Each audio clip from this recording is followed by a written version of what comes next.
নমস্কার সবাইকে, আমি অনুরাধা। এই সপ্তাহে মনের মধ্যে বাংলার ভিডিও নিয়ে এসেছি। এই সপ্তাহে দেরি হলো, আর আমি তোমাদের কারণটা বলছি।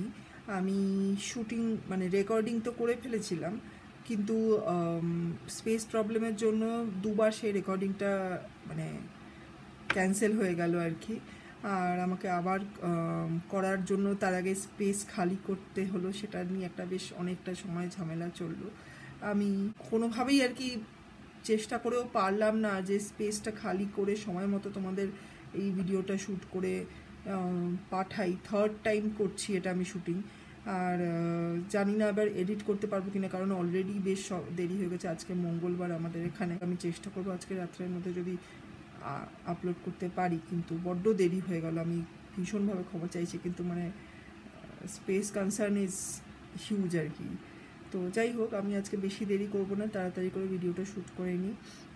আমরা সদানন্দের খুদে জগৎ গল্পটা পড়ছিলাম, তোমাদের নিশ্চয়ই মনে আছে। এখন অবধি আমরা দেখেছি যে সদানন্দ 13 বছর বয়সের একটি বাচ্চা ছেলে, যে অন্য অনেক বাচ্চাদের, ওই বেশি বাচ্চাদের থেকে ভীষণ আলাদা, কারণ সে আশেপাশের নেচার ভীষণভাবে আমাদের প্রকৃতিকে খুব ভালোভাবে অবজার্ভ করে। তাদের নানা রকম জন্তু জানোয়ার, তাদের মুভমেন্টস, তাদের জীবনযাত্রা, সেগুলো দেখেই ওর খুব আনন্দ বোধ হয়।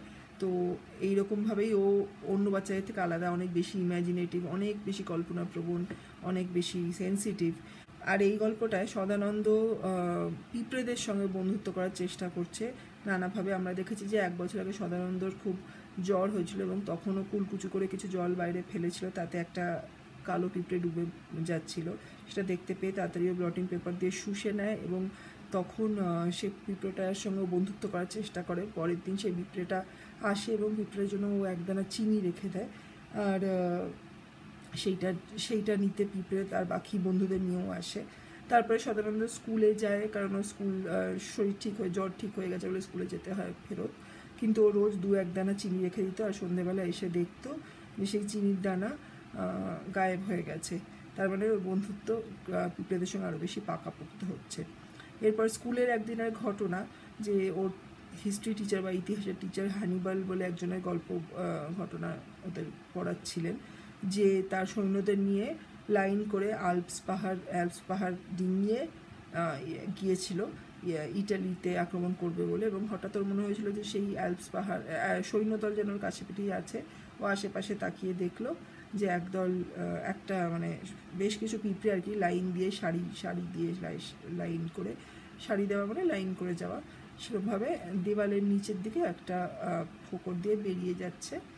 আর ও তখন টিফিন টাইমে আর কি ওদের গিয়ে দেখলো সেই পিঁপড়েগুলো লাইন দিয়ে ওদের খেলার মাঠে, স্কুলের খেলার মাঠে একটা পেয়ারা গাছ, তার সামনে একটা ঢিপি আছে, মাটির ঢিপি, তার মধ্যে যাচ্ছে। ওর মনে হচ্ছিল যে এটা নিশ্চয়ই একটা দুর্গ, এবং সেই দুর্গটার মধ্যে কি আছে সেটার জন্য ওর ভীষণ কৌতূহল হলো। তখনও কী করলো, ওর পেন্সিল দিয়ে দুর্গটার ওপরটা একটুখানি, পকেটে একটা পেন্সিল ছিল, দুর্গটার ওপরটা একটুখানি ভেঙে দিল। দেখে কি করলো, দেখি ভেতরে কি আছে। প্রথমে কিছুই বেরোলো না, কিন্তু তারপর যা দেখলাম তাতে সত্যিই আমি অবাক। দুর্গের ভিতরে অসংখ্য ছোট ছোট খুপড়ি, আর সেই খুপড়ির একটা থেকে আরেকটায় যাওয়ার জন্য অসংখ্য কিলবিলে সুড়ঙ্গ। কি আশ্চর্য, কি অদ্ভুত! এই খুদে খুদে হাত পা দিয়ে এরকম ঘর বানালো কি করে এরা? এত বুদ্ধি হলো কি করে এদের? এদেরও কি স্কুল আছে, মাস্টার আছে? এরাও কি লেখাপড়া শেখে, অঙ্ক কষে, ছবি আঁকে, কারিগরি শেখে? তাহলে কি মানুষের সঙ্গে এদের কোনো তফাতই নেই, খালি চেহারা ছাড়া? কই বাঘ, ভাল্লুক, হাতি, ঘোড়া, এরা তো নিজের বাড়ি নিজেরা তৈরি করতে পারে না, এমনকি ভুলের মতো পোষা কুকুরও পারে না। অবশ্যই পাখিরা বাসা করে, কিন্তু তাদের একটা বাসাতে আর কটা পাখি থাকতে পারে? এদের মতো দুর্গ বানাতে পারে পাখি, যাতে হাজার হাজার পাখি একসঙ্গে থাকবে? ও দেখছে সেই দুর্গ বা মাটির ঢিপিটার ওপরটা ভেঙে দেওয়ার পর দেখছে প্রচুর ছোটো ছোটো খুপড়ি ঘর, খুপড়ি ছোটো, তো সেরকম প্রচুর ঘর, এবং সেই ঘরগুলো একে অন্যের সঙ্গে কীভাবে জুড়ে আছে, অনেকগুলো টানেল বা সুড়ঙ্গ দিয়ে, হ্যাঁ রাস্তা বলা যায়, ছোটো ছোটো সরু রাস্তা। এবং কিলবিল কথাটা মনে হচ্ছে যখনই বাংলায়, এটা বাংলায় বলা যায় যখন একটা পোকা টেরে বাকে এরকম করে যায় আর কি, এরকম স্লিদার করা যেটা বলে, সেটাকে বাংলায় কিলবিল। তো সেই এক একটা রাস্তা এক ঘর থেকে আরেকটাতে যে যোগাযোগ করছে ওই দুর্গটার ভেতরে, সেটা ওর কিলবিলের সুড়ঙ্গর মতো মনে হয়েছে। তো ভাবছে যে এরা এত বুদ্ধিমান কী করে হলো, এই পিঁপড়েগুলো এই ছোটো ছোটো হাত পা, এই ছোট্ট শরীর নিয়ে এদের মাথায় এত বুদ্ধি কী করে, এরা কি মানুষের মতোই এদের মধ্যে মানে স্কুলের ব্যবস্থা আছে, ওরা অঙ্ক শেখে, আঁকা শেখে, হাতের কাজ শেখে, এত বুদ্ধি কী করে হলো, এরা কি লেখাপড়া শেখে? তাহলে কি মানুষ আর পিঁপড়েদের মধ্যে তফাৎ কিছুই নেই, চেহারার তফাৎটা ছাড়া? হ্যাঁ, কারণ ও ভাবছে অন্যান্য বহু বড় বড় জন্তু জানোয়ার, বাঘ, ভাল্লুক, হাতি, ঘোড়া, পোষা কুকুর, ওদের একটা পোষা কুকুর ভুলও আছে, যে পোষা মানে সে নিশ্চয়ই অন্যান্য কাজকর্ম করতে শিখেছে, কিন্তু তারা কেউই নিজেদের বাড়ি বানাতে পারে না। তারপরে মনে করলো যে না, পাখিরা বানায়, কিন্তু সেগুলো অনেক ছোট হয়, একটা কি দুটো পাখি থাকতে পারে, কি দু তিনটে পাখি থাকতে পারে। এরকম বিশাল বড় দুর্গ যেখানে হাজার হাজার পিঁপড়ে আছে, সেরকম হাজার হাজার পাখি থাকতে পারে, এরকম বাসা কি পাখিরা বানাতে পারে? তাও না। তাহলে কি পিঁপড়েরা এই ব্যাপারে অন্য সব প্রাণীদের থেকে অনেক এগিয়ে, মানুষের সমান?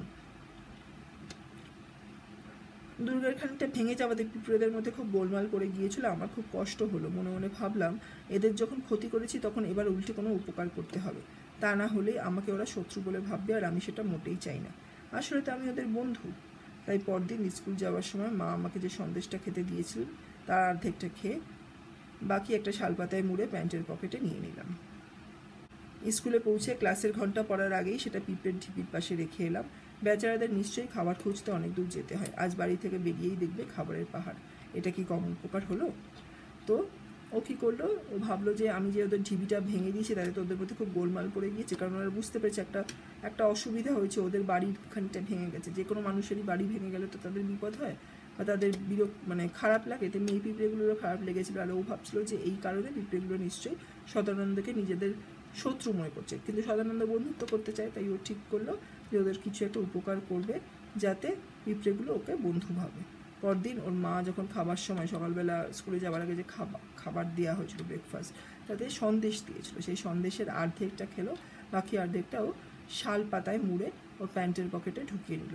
শাল পাতা এখনও ব্যবহার হয় খুব ভালোভাবে আমাদের দেশে। শাল পাতা একটু শক্ত ধরনের একটা পাতা, আর সেগুলোকে জুড়ে জুড়ে সেলাই করে প্লেট বাটি ব্যবহার হয়। নেমন্তন্ন বাড়িতে ওগুলো আগে প্রচুর ব্যবহার হতো, খুব শক্তপোক্ত মানে প্লেট, এবং আজকালকার দিনে যেটা বলা হয় ইকো ফ্রেন্ডলি, সেটা বহুদিন আগে ব্যবহার হতো। তারপর তো প্লাস্টিক এসে গেলো, থার্মোকল এসে গেলো, কিন্তু শালপাতার মতো শক্তপোক্ত খাবারের জিনিস মানে যদি আবার ভালোভাবে চালু করা যায়, আমার ধারণা সেটা একটা খুব বড়োভাবে সারা পৃথিবীতে প্রচলিত হতে পারে, কারণ খুব ভালো শক্ত পাতা এবং খুব সহজেই ওটাকে মানে খাবারের বাসন হিসেবে ব্যবহার করা যায়। তো সেরকম একটা শালপাতাও সেই সন্দেশটা মুড়ে পকেটে রাখলো, আর ফিরে এসে স্কুল শুরু হওয়ার আগে ওটাকেও ওদের ঢিবির বাইরে রেখে দিল। ওর কী মনে হলো যে রোজ রোজ ওরা দূরে দূরে খাবার খুঁজতে চায়, আজকে বেরিয়েই এতটা সন্দেশ দেখবে, সেটা ওদের কাছে খাবারের পাহাড়, অনেক দিনের খাবার, এবং সেটা নিশ্চয়ই ওদের খুব উপকার হবে। এইভাবে ওদের সঙ্গে বন্ধুত্ব করার চেষ্টা করলো। এর কিছুদিন পরেই আমাদের গরমের ছুটি হয়ে গেল, আর আমারও পিঁপড়েদের সঙ্গে বন্ধুত্বটা বেশ ভালো জমে উঠলো। পিঁপড়েদের দেখে তাদের বিষয়ে যেসব আশ্চর্য জিনিস জানতে পারছিলাম সেগুলো মাঝে মাঝে বড়দের বলতাম, কিন্তু ওরা কোনো গায়ে করতো না। সবচেয়ে রাগ হতো যখন ওরা আমার কথা হেসে উড়িয়ে দিত। তাই একদিন ঠিক করলাম যে এবার থেকে আর কাউকে কিছু বলবো না, যা করব নিজেই করব, আর যা জানবো নিজেই জানবো। একদিন একটা ব্যাপার হলো। এই অবধি আমরা এখানে পড়বো। এর শেষটা এই জায়গাটা আমরা কী দেখছি, যেটা স্কুল কিছুদিন চলার পর গরমকাল বলে তো গরমে স্কুলে ছুটি দেয়, তো সেই ছুটি এলো।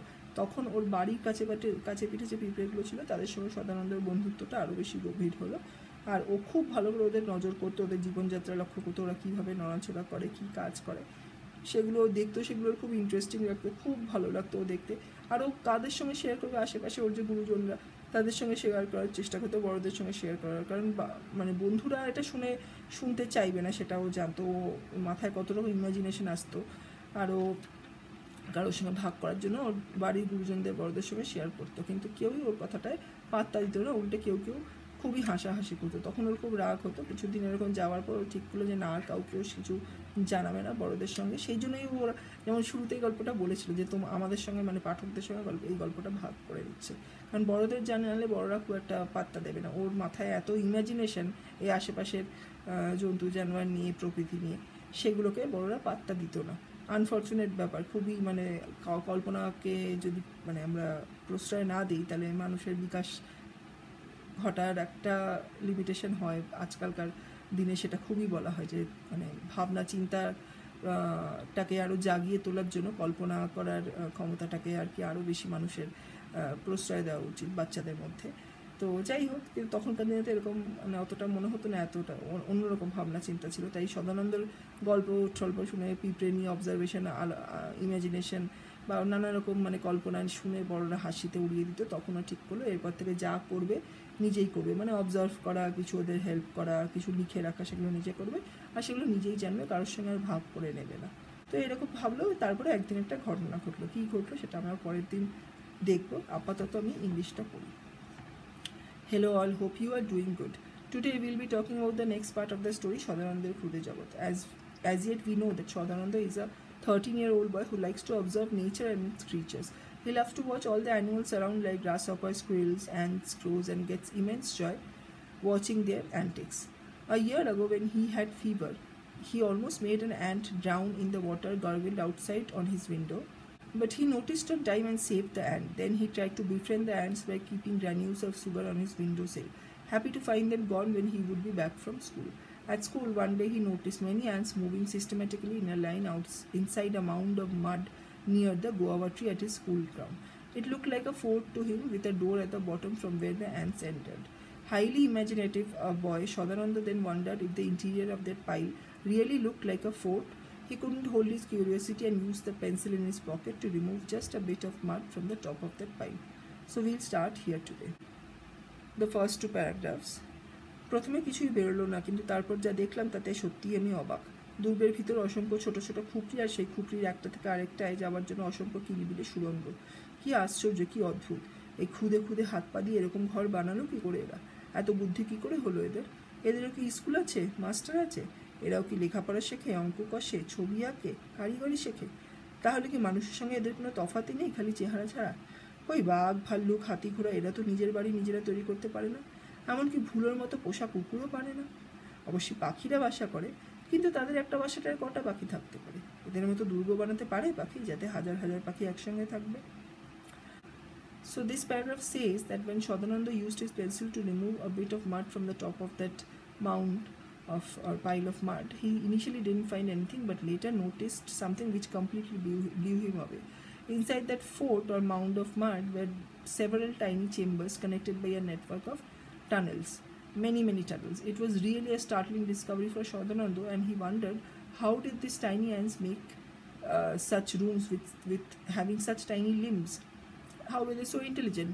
A 13-year boy with a strong inclination to imagine. Shodananda wondered if these ants had schools and teachers, if they studied, they did maths, painted, learned different craftsmanship. He thought that did that mean that there was no difference between ants and humans except the physical look? Then he reasoned that tigers, bears, elephants, horses, even like many large animals and even trained pet animals like dogs, they can't make their own houses. Then he remembers that birds do make their own nests, but obviously they are not big enough to let thousands of birds stay together, which is what these ants have achieved. So this is something which really amazed him, bewildered him, and he was like wondering that what is the difference between ants and humans. Maybe it's nothing apart from the physical look. In the next 3 paragraphs, দুর্গের খানিকটা ভেঙে যাওয়াতে পিঁপড়েদের মধ্যে খুব গোলমাল পড়ে গিয়েছিল। আমার খুব কষ্ট হলো। মনে মনে ভাবলাম এদের যখন ক্ষতি করেছি তখন এবার উল্টে কোনো উপকার করতে হবে, তা না হলে আমাকে ওরা শত্রু বলে ভাববে, আর আমি সেটা মোটেও চাই না। আমি তো ওদের বন্ধু। তাই পরদিন স্কুলে যাওয়ার সময় মা আমাকে যে সন্দেশটা খেতে দিয়েছিলেন তার অর্ধেকটা খেয়ে বাকি একটা শাল পাতায় মুড়ে প্যান্টের পকেটে নিয়ে নিলাম। স্কুলে পৌঁছে ক্লাসের ঘন্টা পড়ার আগে সেটা পিঁপড়ের ঢিবির পাশে রেখে এলাম। বেচারাদের নিশ্চয়ই খাবার খুঁজতে অনেক দূর যেতে হয়। আজ বাড়ি থেকে বেরিয়েই দেখবে খাবারের পাহাড়। এটা কি কম উপকার হলো? Here it says that Shodananda found that the ants were disturbed since part of their fort or house was damaged, and Shodananda was sad because he was the cause of this problem. He decided that he has harmed them, and so to counter that he must help them somehow, otherwise the ants will consider Shodananda as the enemy while he wants to become friends with the ants. So the next day he ate half of the sandesh, which is a cottage cheese dessert in Bengal, which was given to him in his breakfast by his mother, and he then wrapped the remaining half in a shal leaf.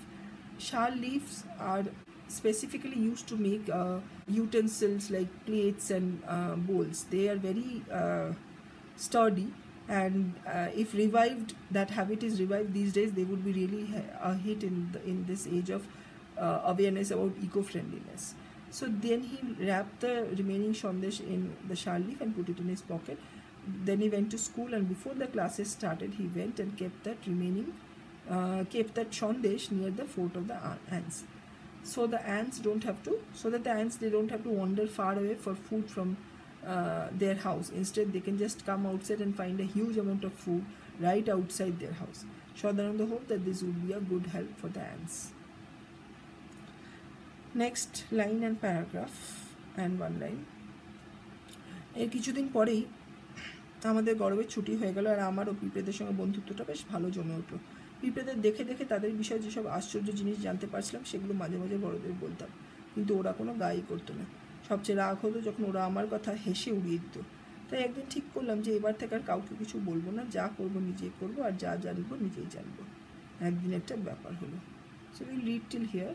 It says that the school soon closed for the summer holidays, and when that happened, the friendship between Shodanonder and the ants near his house, the one which were visible from outside, from his window in his room, that bond of friendship really strengthened. He observed the ants and discovered many surprising habits of the ants, but whenever he tried to share them with the grown-ups, elders in his house, they laughed about it, which made him very upset and angry. So then Shodanonder decided that he will not share anything with the elders anymore. He'll do all the work himself, like observing, noting down, or helping them, whatever, and then he'll also keep that knowledge, whatever he learns about the ants' lifestyle, he'll keep that knowledge to himself.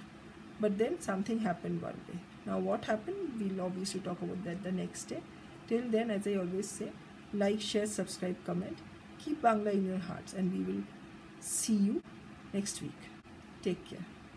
তাহলে এখন আমি শেষ করি আজকের ভিডিওটা। আমাদের সামনের সপ্তাহে আবার দেখা হবে, দেখব কি ঘটনার কথা Shodanonder বলতে চেয়েছিল। তোমরা সবাই ভালো থেকো, সুস্থ থেকো, আর লাইক, শেয়ার, সাবস্ক্রাইব, কমেন্ট, মনের মধ্যে বাংলাকে সব সময় রেখো। সবাই ভালো থেকো, টাটা।